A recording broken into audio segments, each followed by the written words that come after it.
bom dia. Meu nome é Francisco e hoje eu tô aqui para fazer esse trabalho junto com o Pedro Dantas, junto com o Daniel e junto com o Arthur.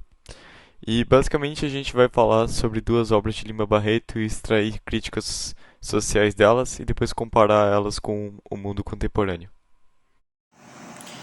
O jornalista Afonso Henrique de Lima Barreto foi um importante escritor no pré-modernismo, afrodescendente e que vivia às margens da sociedade. Ele criticava bastante o bacharelismo brasileiro. Ele nasceu no Rio de Janeiro em 1981 e morreu em 1922. Dentre suas obras que se destacaram, a gente pode citar O Homem que Sabia Javanês e Os Buzugangas. O Homem que Sabia Javanês é uma obra que conta a história de Castelo, o homem que falou como virou professor de javanês sem saber nada do idioma. Dessa forma, com essa obra, o Lima Barreto ele usou os paralelos para fazer críticas sociais ao Brasil.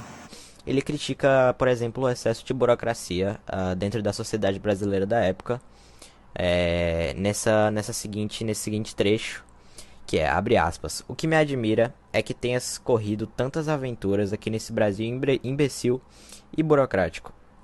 Fecha aspas. Bom, nesse trecho a gente pode perceber que ele está claramente criticando o excesso de burocracia, assim como o excesso de acordo com ele, imbecilidade no país.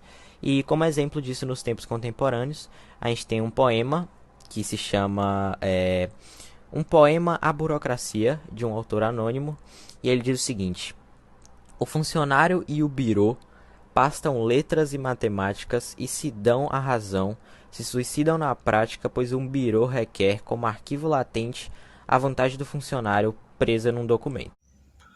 O livro Os Brusundangas, ele é um livro de contos, foi feito pelo escritor Lima Barreto, escritor brasileiro. A primeira vez que o livro foi lançado, né, foi em 1922.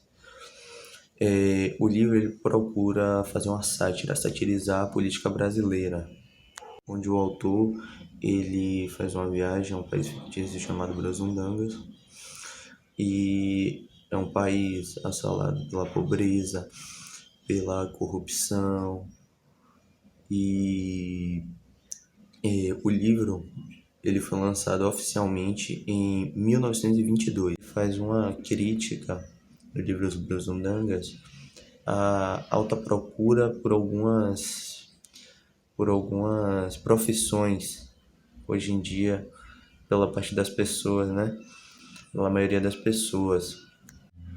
Ele fazendo essa crítica, né, às altas procuras e tudo mais, você pode pegar exemplo de hoje em dia também, né, das profissões mais procuradas, como a profissão de engenheiro, a profissão de administrador de empresa, de médico, que na visão dele são, para o conceito atual, são profissões muito procuradas, né?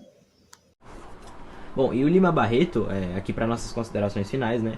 O Lima Barreto, ele foi inquestionavelmente um dos maiores, né? Um dos mais importantes escritores da história do nosso país, né? E isso excede apenas o quesito literatura, apenas ele como um escritor, mas também como um ser humano, né? Que além das críticas sociais feitas dentro das suas obras, né? Assim como as que a gente citou aqui hoje, ele tinha grande envolvimento na luta por minorias, né? Na época e críticas à sociedade em geral.